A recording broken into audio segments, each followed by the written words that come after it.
Hello everyone, எல்லாரும் எப்படி இருக்கீங்க? நல்லா இருக்கீங்கன்னு சொல்லிட்டு நம்புறேன். நான் உங்கள் டேவிட். இந்த வீடியோவில் வந்து நான் பேசுகிற வாய்ஸ் உங்களுக்கு எவ்வளோ தெளிவாக கேட்குதுன்னு எனக்கு தெரியலை. ஏன்னா என்கிட்ட மைக்கு கொஞ்சம் ப்ராப்ளமாக இருக்குது. ஸோ மைக் இல்லாமல் தான் பேசுகிறேன். கொஞ்சம் அட்ஜஸ்ட் பண்ணிக்கோங்க. நான் முடிஞ்ச அளவுக்கு எடிட்டிங்கில் வால்யூம் உங்களுக்கு இன்க்ரீஸ் பண்ணி தரேன். ஸோ இந்த வீடியோவில் நம்ம என்ன பார்க்க போகிறோம் அப்படின்னா, ஒரு 2 நாளைக்கு முன்னாடி 27ஆம் தேதி ஒரு நியூஸ் வந்துருந்துச்சு. திருத்தணி பகுதியில் ஒரு வடமாநில இளைஞரால் ஒரு 4 விஷக்கிருமிகள் சேர்ந்து அவரை கொடூரமான முறையில் தாக்கியிருக்காங்க அப்படின்ட்டு. அந்த வீடியோ வந்து சோசியல் மீடியாலே எனக்கு தெரிஞ்சு ஒரு 4, 5 யூடியூப் சேனலில் தான் நான் பார்த்துருப்பேன். வேறு யாருமே அதை பற்றி அவ்வளோவா பேசவே கிடையாது. அது ஏன்னு தெரியலை. ஸோ விஷயம் என்ன அப்படின்னா, ஒடிசாவிலேருந்து 19 வயசை சேர்ந்த ஒரு இளைஞர் வந்து வந்துக்கிட்டு இருந்திருக்காரு சென்னையை நோக்கி. ஸோ திருத்தணி பகுதிக்கிட்ட ஒரு 18 வயசுக்கு கீழே உள்ள 17 வயசு சிறுவர்கள்னு சொல்கிறதுக்கு பதிலாக அவங்க எல்லாம் விஷக்கிருமிகள்னு தான் சொல்லணும். அதுதான் கரெக்டும் கூட. அவங்க அந்த இடத்துல வந்து ட்ரெயின் வந்துருக்கும்போது அவர் வந்து உட்காந்துருக்காரு. அவர்கிட்ட போய் கத்தி அருவாள்லாம் வச்சு ரீல்ஸ் பண்ணிக்கிட்டு இருந்திருக்காங்க.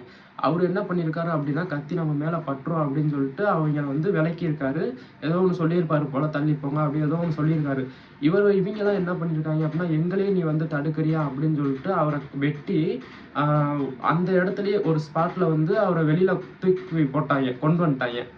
கொண்டு வந்து அவர் ஒரு இடத்துல வச்சு ரொம்ப கொடூரமான முறையில் தாக்குறாங்க. வந்து அவரை அடித்து அவருடைய காதில் வெட்டிடுறாங்க. அவருடைய காது ஒன் சைடு காதில் வந்து பிளட் வந்துக்கிட்டே இருக்குது. அதுக்கப்புறமா ஒருத்தன் அடிச்சுக்கிட்டே இருந்திருக்கான். பக்கத்தில் உள்ளவன் சொல்கிறான், நீ வேணாண்டா விட்டுருவான்டா, மண்டை ஓப்பன் ஆயிடுச்சு, இதுக்கு மேலே பண்ண வேணாம் அப்படின்னா, அவன் அதெல்லாம் கேட்காம அவன் போட்டு அவனை வெட்டிக்கிட்டே இருக்கான். அவருடைய கை, கால், தலை மொத்தம் எல்லாத்தையுமே வெட்டி அவர் ஒரு கொடூரமான முறையில் தாக்கியிருக்காங்க. அதை எப்படி சொல்கிறதுனே தெரியல. அந்தளவுக்கு ஒரு கொடூரமான முறையில் அவரை தாக்கியிருக்காங்க. தாக்கி இவங்கெல்லாம் வந்து என்ன எனக்கு எப்படி வைகிறதுனே தெரில. ஒரு அளவுக்கு மேலே பேசவும் முடியாது. ஸோ அந்தளவுக்கு கேவலமான ஒரு வளர்ப்பு இவங்க வளர்த்துருக்காங்க. ஸோ அந்தளவுக்கு அவரை வெட்டி போட்டு அதை வந்து என்ன பண்ணியிருக்காங்கன்னா, சோசியல் மீடியாவில் ரீல்ஸாகவும் எடுத்து போட்டிருக்காங்க.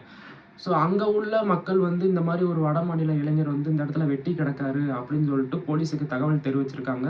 அந்த ஊரை சேர்ந்த போலீஸும் வந்து இவரை வந்து அரசு மருத்துவமனையில் சிகிச்சைக்காக அனுப்பி வச்சிருக்காங்க. இப்போ வந்து இவர் சிகிச்சையினால கொஞ்சம் அவர் தலையெல்லாம் கட்டு போட்டு ரொம்பவே ஒரு மோசமான ஒரு நிலைமையில இருக்காரு. ஆனால் பேசுகிறாரு, ஓரளவுக்கு இப்போ இருக்காரு. அதாவது அவர் உயிருக்கு இப்போ எந்த பிரச்சனையும் இல்லாமல் ஓரளவுக்கு நல்லா இருக்காரு.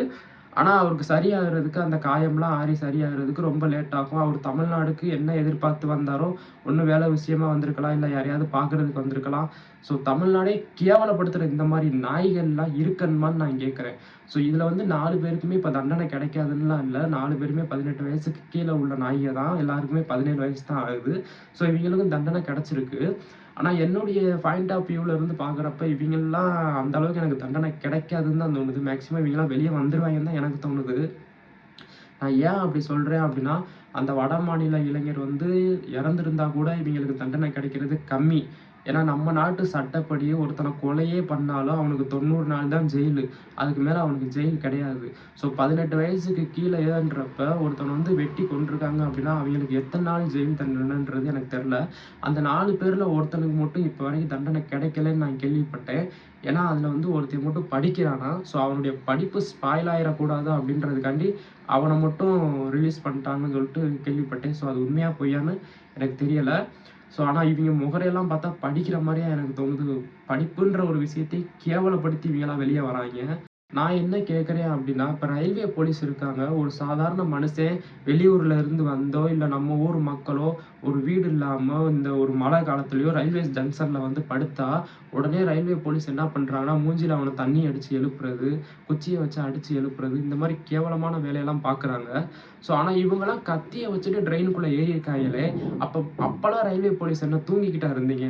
ஸோ இது இந்த மாதிரி ஒரு சின்ன சின்ன விஷயத்த கேட்குற நீங்க இந்த மாதிரி பெரிய பெரிய விஷயத்தெல்லாம் ஏன் கண்டுக்கிறதே இல்லை? ஸோ இது ரயில்வே போலீஸ்ன்னு இல்லை, எல்லா டிபார்ட்மெண்ட்லேயுமே இப்படி தான் இருக்காங்க.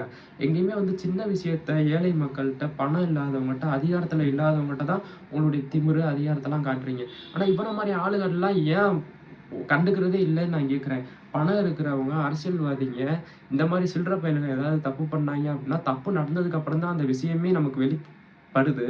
ஸோ தப்பு நடக்கிறதுக்கு முன்னாடியே ஒரு விஷயத்த தடுக்க முடியல. இதுக்கெல்லாம் காரணம் என்ன தெரியுமா? நம்ம இந்திய அரசுடைய சட்டம்.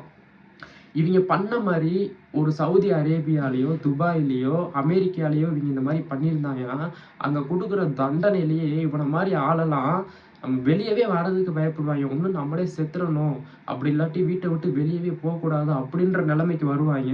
ஏன்னா அங்கே கொடுக்குற தண்டனை அந்த மாதிரி இருக்கும். சவுதி அரேபியாலெல்லாம் போய் ஏதாவது ஒரு தப்பு பண்ணி பாருங்க, நான் அவங்க உயிரோட விட்டாங்கன்னா நான் என் பேரை மாற்றிக்கிறேன். கொடூரமாக ரோட்டில் வச்சு கொள்ளுவாங்க. அதுதான் அந்த நாட்டுடைய சட்டமே. ஆனால் நம்ம இந்திய அரசாங்க சட்டம் அப்படி கிடையாது. கொடூரமாக ஒருத்தனை ரோட்டில் வச்சு வெட்டி கொன்னாலே அவனுக்கு 90 நாள் தான் ஜெயிலு. அதான் அவன் ஜாமீனில் வெளியே வந்துடலாம். இதுதான் இந்த நாட்டுடைய சட்டம். ஸோ அதனால தான் இவனை மாதிரி கிருமியெல்லாம் தைரியமாக தப்பு பண்ணுறாங்க. அது 18 வயசுக்கு கீழேன்றனால தண்டனை கிடைக்காதுன்றது அவங்களுக்கு தெரிஞ்சிருக்கலாம்.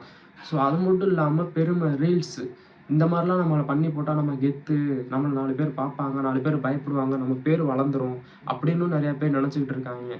நான் ஆல்ரெடி தவம் அப்படின்றவனை பற்றி ஒரு வீடியோ போட்டிருப்பேன்.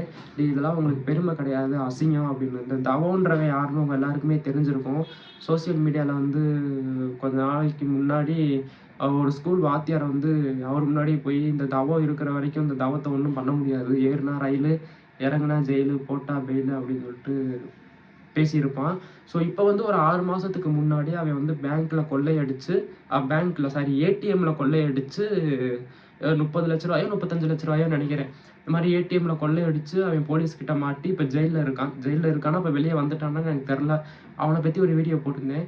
இப்போ நான் அதை ஏன் உள்ளே இழுக்கிறேன் அப்படின்னா, அவன் ஸ்கூலில் அன்றைக்கி அவ்வளோ வாய் பேசும்போதே அவனுக்கு ஒரு கொடூரமான தண்டனையை கொடுத்துருந்தான் அப்படின்னா அவன் இந்த அளவுக்கு வளர்ந்து வந்திருக்க மாட்டான்னு நான் சொல்ல வரேன்.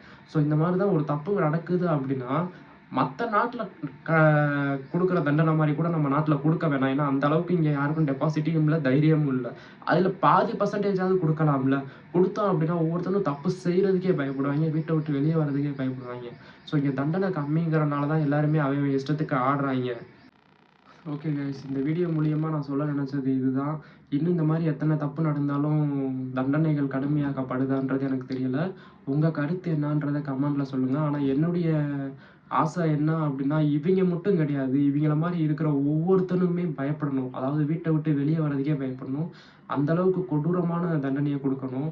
நீங்கள் ஃப்ரீயாக இருந்தீங்கன்னா யூடியூப் சேனலில் போய் சவுதி அரேபியாவில் உள்ள பனிஷ்மெண்ட்டுன்னு போட்டு பாருங்கள். தண்டனை எப்படி இருக்குதுன்னு மட்டும் பாருங்கள். நம்ம நாடோட கம்பேர் பண்ணும்போது 1% கூட நம்ம நாட்டு தண்டனை வந்து அதுக்கு ஈடாகாது. ஸோ அந்தளவுக்கு மோசமான தண்டனை கொடுப்பாங்க. அதே மாதிரி அந்த நாட்டில் ஒழுக்கம், நம்ம இந்தியாவை தவிர எல்லா நாட்டிலையுமே ஒழுக்கம் அப்படின்றது ரொம்பவே அதிகம். நம்ம இந்தியாவில் வந்து எல்லாமே கம்மி. ஸோ நம்ம இந்தியாவை பற்றி கேவலமாக பேசணும்னா பேசிக்கிட்டே போகலாம். ஆனால் நம்ம இந்தியா வந்து ரொம்ப நல்ல நாடு. என்னடா இவன் கேவலமாகவும் பேசுறியா, இப்படியும் பேசுறியான்னு நினைக்காதீங்க. நான் என்ன சொல்ல வரேன் அப்படின்னா, இந்தியாங்கிறது நல்ல நாடு. ஸோ அது இருக்கிற மக்கள் அந்த யார் கையில் இருக்கோ அதை ஹேண்டில் பண்ணுற விதம் தான் தப்பாக இருக்குன்னு சொல்ல வரேன். ஸோ புரிஞ்சுக்கிப்பீங்கன்னு நினைக்கிறேன். அந்த வீடியோ பிடிச்சிருந்துச்சு அப்படின்னா லைக் பண்ணுங்கள். இந்த வீடியோவை நிறைய பேருக்கு ஷேர் பண்ணுங்கள். ஷேர் பண்ணுறது மூலியமாக தான் இந்த மாதிரி விஷயத்தெல்லாம் நம்ம மாற்ற முடியும். ஏன்னா சோசியல் மீடியாங்கிறது ஒரு நல்ல ஆயுதம், அது வந்து ஒரு நல்ல வெப்பன். ஸோ அதை கரெக்டாக பயன்படுத்த தெரிஞ்சுக்கிட்டோம் அப்படின்னா அது நம்மளுக்கும் சப்போர்ட் பண்ணும், நம்மளை சுற்றி இருக்கவங்களுக்கும் சப்போர்ட் பண்ணும். ஸோ இந்த வீடியோ நிறைய பேருக்கு ஷேர் பண்ணுங்கள். இந்த மாதிரி ஒரு நல்ல தகவலை தெரிஞ்சுக்கிறதுக்கு நம்ம யூடியூப் சேனலை சப்ஸ்கிரைப் பண்ணி வச்சுக்கோங்க. ஸோ தேங்க்யூ ஃபார் வாட்சிங் திஸ் வீடியோ கைஸ்.